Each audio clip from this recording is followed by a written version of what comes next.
Bonjour à tous, j'espère que vous allez bien et bienvenue sur ma chaîne. Alors je suis contente de vous retrouver pour une nouvelle vidéo. Dans cette vidéo, enfin elle sera en deux parties. Dans cette première partie, je vais vous montrer le patron, comment j'ai fait le patron pour coudre ce haut. Et ensuite la semaine prochaine, vous aurez la partie couture détaillée où je vais vous montrer pas à pas comment j'ai cousu ce top noué. Donc c'est un top à manches longues, mais vous pouvez mettre les manches que vous voulez. Là je vais vraiment vous montrer comment j'ai procédé et j'espère que cette vidéo vous plaira. Et je vous remercie pour vos abonnements, vos encouragements et vos likes. Donc comme vous pouvez le voir là, pour cette version là, j'ai fait des manches bonbons. Bon, je sais pas si c'est le nom de la manche, mais moi je les appelle comme ça parce que le bout me fait penser aux bonbons. N'hésitez pas à vous abonner si ce n'est pas encore fait et à activer la cloche pour ne pas manquer mes vidéos. Et également à me rejoindre sur Instagram. Et c'est d'ailleurs sur Instagram que vous m'avez demandé de vous faire ce tuto parce que j'avais réalisé ces deux tops là que vous avez beaucoup aimé. Donc n'hésitez pas à me rejoindre. Donc là, je vous retrouve sur papier pour vous montrer comment j'ai tracé le patron. Il vous faudra votre corsage devant et dos. Donc voilà, j'ai reporté mon devant et mon dos jusqu'à la ligne de taille. Donc là, c'est la ligne poitrine. Donc, on va d'abord faire le décolleté. Donc, moi, je vous conseille de faire une toile avant. Moi, je vais vous donner les transformations que j'ai faites par rapport à moi, à ma morphologie. Donc, je vous conseille toujours de faire une toile pour voir si tout tombe bien pour vous. Donc là, ce qu'on va faire, c'est que on va créer le décolleté. Donc, on va supprimer cette partie-là. Donc, au niveau de la ligne d'épaule, voilà, ici, on va retirer, moi, j'ai retiré 4 cm. 4 cm, on va les rejoindre sur la ligne poitrine. Donc, c'est ce qui fera le décolleté. Si vous voulez un décolleté plus plongeant par rapport à l'ouverture, eh bien, il faudra faire plus échancré.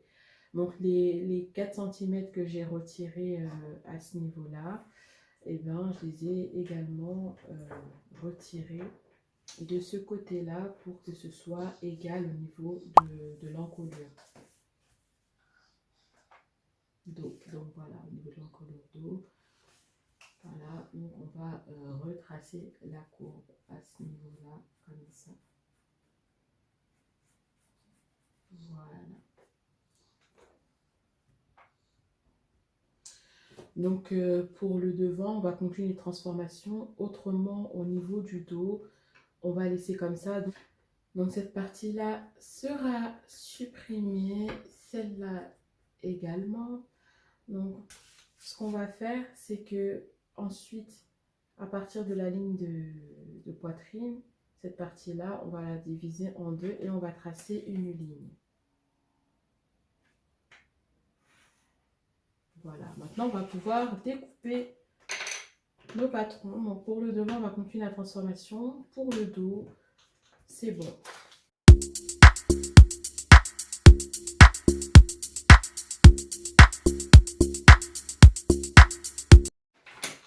Donc là, on a notre devant, notre dos. On n'hésite pas à regarder, à vérifier pour voir qu'on est bon au niveau de l'épaule. Donc là, c'est parfait. On va continuer les transformations. On me signale dans l'oreillette que tu veux quitter cette vidéo. Mais non, installe-toi confortablement, prends quelque chose à boire et continue cette vidéo jusqu'au bout. Tu verras, elle est super intéressante. Allez, je te laisse continuer la vidéo. Bon visionnage. Le dos, on le laisse de côté. Ce qu'on va faire, c'est qu'on va découper, mais on va laisser quelques millimètres pour que ça tienne. Donc, on découpe au niveau de la ligne poitrine. Donc, on ne coupe pas jusqu'au bout, hein, on laisse un petit peu. Et on coupe cette partie-là également. Voilà.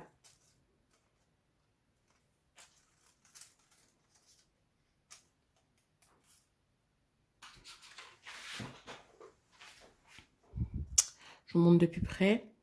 Donc, on laisse quelques millimètres. Sur une autre feuille, on va poser notre patron de devant. Donc, je vais le scotcher.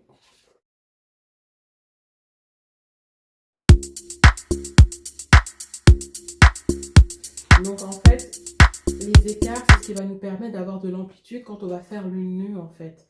On va reporter ça. Donc, le scotch c'était juste pour maintenir.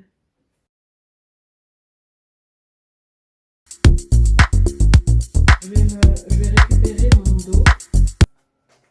Donc on va poser comme ça. Donc au niveau du dos, ce que je vais faire, c'est que je vais positionner de cette façon-là parce qu'il faut que ça coïncide en fait les côtés. Donc on continue la transformation. Donc je pose le dos, je reporte le côté et la ligne là en bas, la ligne de taille du dos. Voilà, on reporte cette partie-là comme ceci.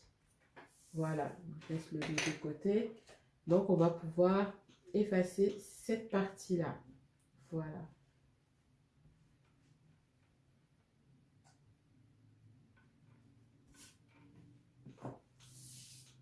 Et en fait, vous allez mesurer cette longueur-là et vous allez la mettre x2.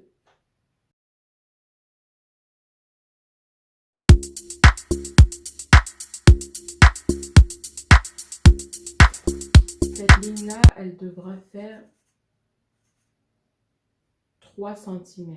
Donc, on remonte de 3 cm ici et on va rejoindre cette courbure. On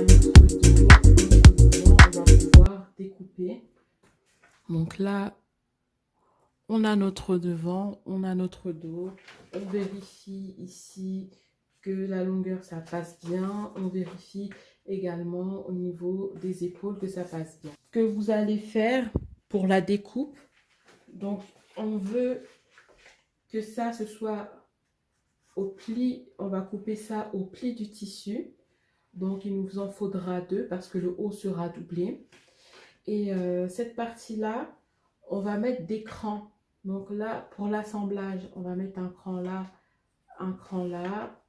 également par là et par là. Donc ça, ce sont des crans d'assemblage pour éviter de se tromper. Donc voilà, donc cette partie-là, on va la couper x4. Voilà. Donc il nous en faudra pour le côté gauche et pour le côté droit. Voilà. On va également ajouter le sens du droit fil. Le droit fil, voilà.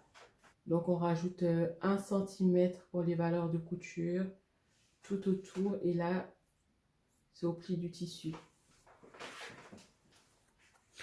Donc si vous voulez un dos plus plaqué, vous pouvez, si vous voulez, mettre les pinces. Moi j'ai décidé de ne pas mettre les pinces parce que quand on noue le haut, ben, ça étire l'arrière en même temps. Donc le dos, vous pouvez choisir de le faire plus court. Moi je l'ai fait comme ça pour cacher une partie de mon dos. Maintenant on va passer à la transformation de la manche.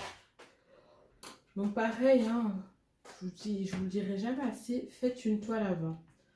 Faites une toile parce que moi, comme je vous l'ai dit, je vous ai montré les choses selon mes mensurations, selon ce que j'ai fait. Après, à vous de faire une toile et de voir si ça vous convient, s'il faut modifier et réadapter. Donc là, vous avez votre manche de base. Je vous mettrai les liens en barre d'infos. Sur une autre feuille, vous allez tracer une ligne. Et ce qu'on va faire... Donc voilà, moi c'est une manche simple de base, mais j'ai envie d'avoir un côté un peu plus fort. Donc vous allez couper. Voilà, donc là je suis sur la ligne. Donc ce que je vais faire, c'est que on va écarter de chaque côté. Donc moi je vais écarter de 8 cm. Je vous dis ce que j'ai fait. Hein. J'ai écarté de 8 cm sur chaque côté. Donc là, bien entendu, c'est un patron miniature. Hein. Mais j'ai écarté de 8 cm de ce côté-là et 8 cm de l'autre.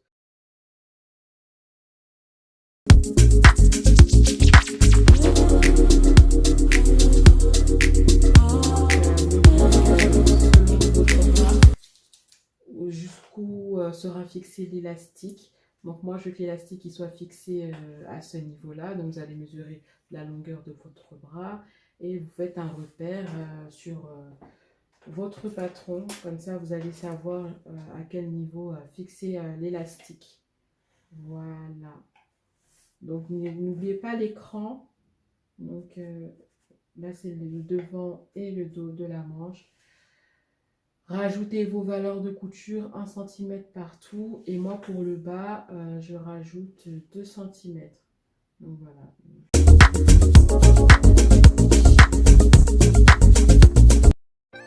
Voilà les patrons en taille réelle. Voilà les devants, le dos et les manches. Donc normalement ce que vous devez obtenir. Donc n'hésitez pas à activer la cloche de notification. Et je vous donne rendez-vous la semaine prochaine pour la partie couture. Donc voilà, j'ai découpé mes pièces de tissu.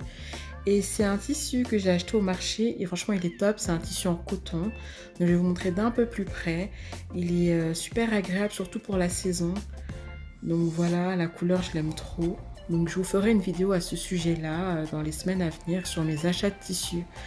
Donc voilà, d'ici la semaine prochaine, et bien je vous laisse tracer vos patrons. Si vous avez des questions, n'hésitez pas. Et je vous dis à très bientôt. D'ici là, rejoignez-moi sur Instagram pour qu'on puisse échanger. À bientôt.